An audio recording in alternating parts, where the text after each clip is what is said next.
Assalamualaikum warahmatullahi wabarakatuh. We are from Group 9, so in this video we are going to present the material about research instruments, observation and interview. The material will be presented by Indah Fatihatul Amanah, Rifqi and Amalia Fauziah Ulmi. And I'm Rifqi I'm going to start this presentation. So without any further ado, let's get started. There are two main contents in this material. The first is observation and the second is interview. Now let's start from the first one, that is observation. Certain kinds of research questions can be best answered by observing how people act and how things look. Observation can be done by interviewing the subjects directly, but for more accurate results can be done by actual observations. So from the explanation, we can conclude that observation means the action or process of observing something or someone carefully or in order to gain information. And the next explanation will be explained by Amalia Fauziah Ulmi. Next. Okay, about the four roles. The four roles there are different roles that a result can take ranging on continuum from complete participant to complete observer. Therefore, the first about participant observation. In participant observation studies, researchers actually participate in the situation or setting they are observing. When a researcher take out the role of a complete participant in a group, his identity is not known to any of the individuals being observed. The research interact with members of the group as naturally as possible and for all intents and purpose, so far as they are concerned in one of them. Then a researcher might arrange to serve for a year as an actual teacher and inner city classroom and carry out all of the duties and responsibility that are the part of the rule, but no reveal that he is also a researcher. Such covert observation in suspect and ethical ground. Okay, the second, non-participant observation. In the non-participant observation study, researchers do not participate in the activity being observed, but rather sit on the sidelines and watch. They are not directly involved in the situation they are observing.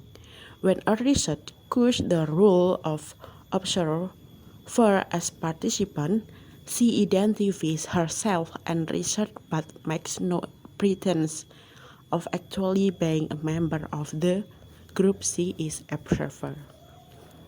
The third, naturalistic observation. Naturalistic observation involves observing individuals in their natural setting. The result makes no effort whatever to manipulate variables or to control the activity of individuals, but simply observe and record what happened as things natural occur. The activities of students at an athletic event, the interaction between student and teacher on the playground, or the activities of very young children in the nursery, for example, are probably best understood through naturalistic observation. Okay, the last, simulation. To investigate certain variable, research sometimes will create a situation and ask subject to act out or simulate certain role. In simulation, the research in effect actually tell the subject what to do, but not how to do it. This permits a researcher to observe what happens in certain kind of situations, including those that occur fairly infrequently in school and other educational settings. For example, individuals might be asked to portray and counselor interacting with the distraught parent, the teacher disciplining a student, or to administration discussing their view on enhancing teacher morals. Okay, there are some things in the observation that the research need to know. They are the first observer effect, the second observer's bias, the third coding observational data, and the last the use of technology. The presence of an observer can be have a considerable impact on the behavior of those being observed and hence on the outcome of a study. This is known as an observer effect, also the observational data that which the observer record. Inevitably, to some extent, reflect to bias and viewpoint of the observer. Observer bias. Observer bias refers to a possibility that certain characteristics or ideas of observer may bias what they see. Over the years, qualitative research have continually had to deal with the charge that is very easy for their prejudice to bias their data. The third, coding observational data. Over the years, quantitative research have developed a number of coding schemes to use when they observe. A coding schemes in a set of categories. Example, give direction, ask question, price. That an observer used to record the frequency of the person of group behavior. The last, the use of technology. Even with a fake coding seems like the one, however, the observer must still choose from among alternatives when coding the behavior of people. When there is someone being critical, for example, or encouraging recording the behavior of people using video or digital recording device permits and research to repeatedly view the behavior of individual or a group and then decide how to code it at a later, usually more relaxed and convenient time. Okay, next we will talk about interview. Interview. A second method used the qualitative research to collect data is to interview select individuals. Interviewing is an important way for a researcher to check the accuracy of to verify or refute the impression he or she has gained through observation. The purpose of interviewing people is to find out what on their mind, what they think or how they feel about something. Type of interviewing. There are four types of interview: structure, semi-structure, informal, and retrospective.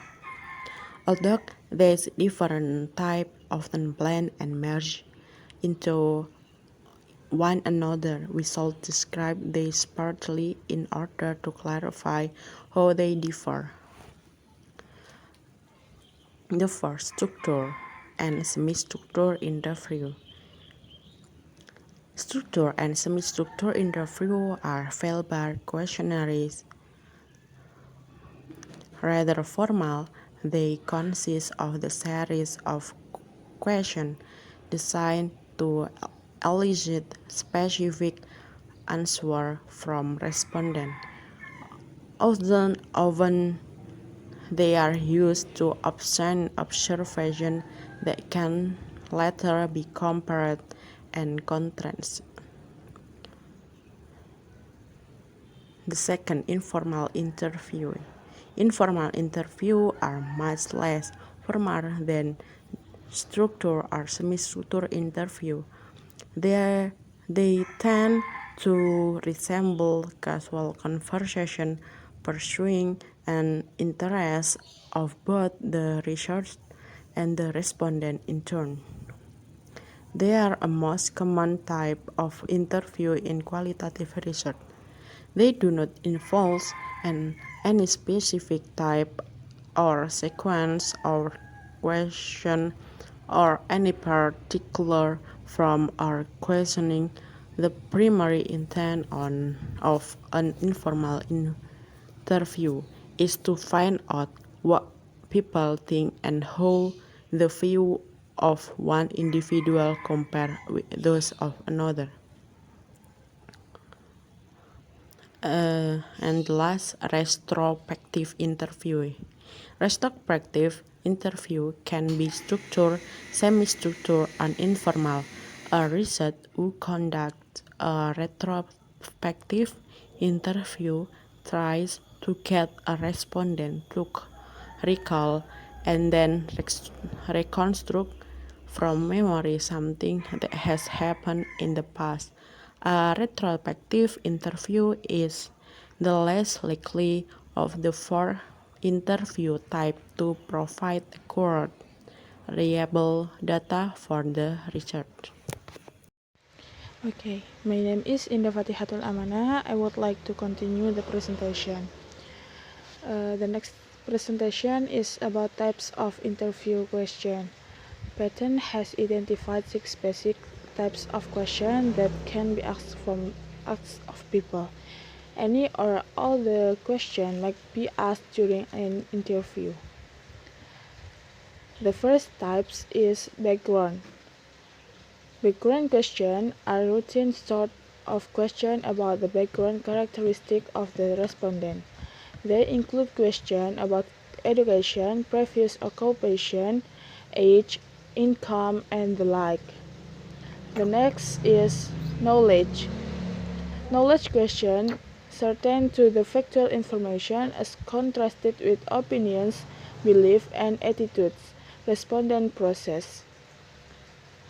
Next, experience or behavior question.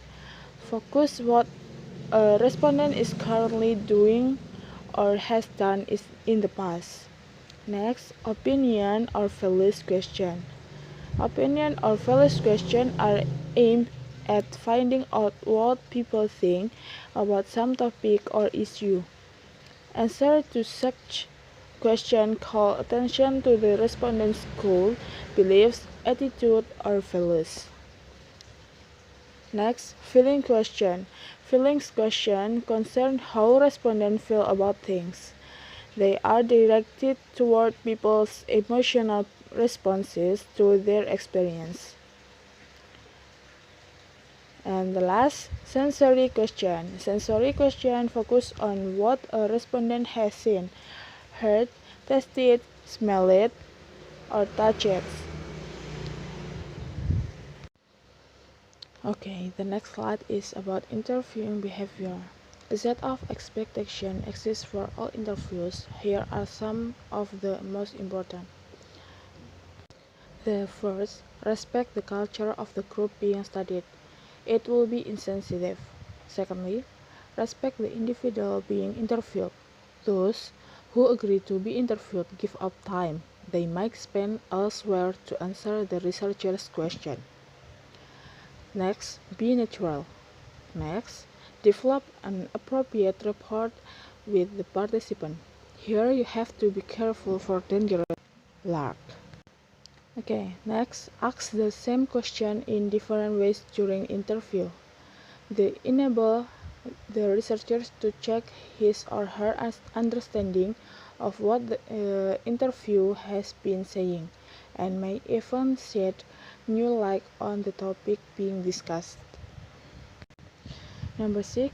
Ask the interview to repeat an answer or statement when there is some doubt about the completeness of a remark. Okay, number 7.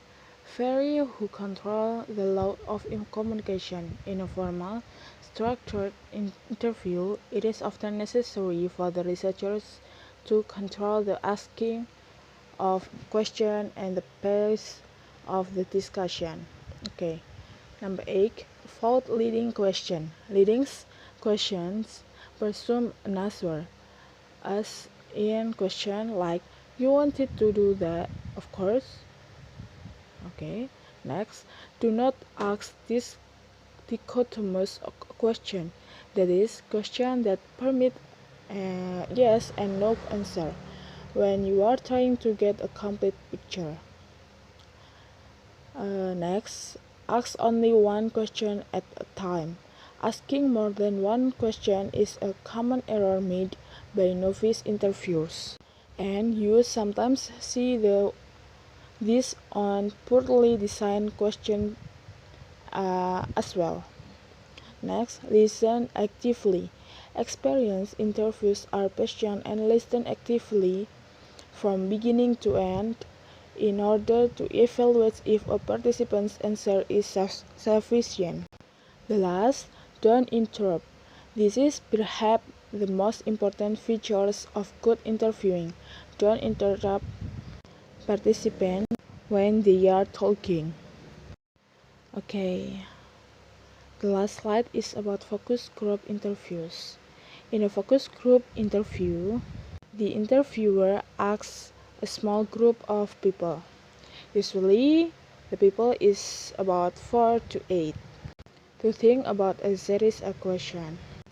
The participants are seated together in a group and get to hear one another's responses to get to the question. Often, they offer additional comments beyond what they originally had to say once they hear the other responses. They may agree or disagree. Consensus is neither necessary nor desired. The object is to get at what people really think about an issue or issues in a social context where the participants can hear the views of others and consider their own views accordingly. From the discussion, we can conclude that both the method of depth interviews and observation, mainly participant observation, are suitable to study organizational politics, even though there are several limitations that have to be taken into consideration in applying this, especially the issues of time. Okay, thank you for your nice attention. We do apologize to you for our mistake. Wassalamualaikum warahmatullahi wabarakatuh. If there are any question, you can type to Google Classroom.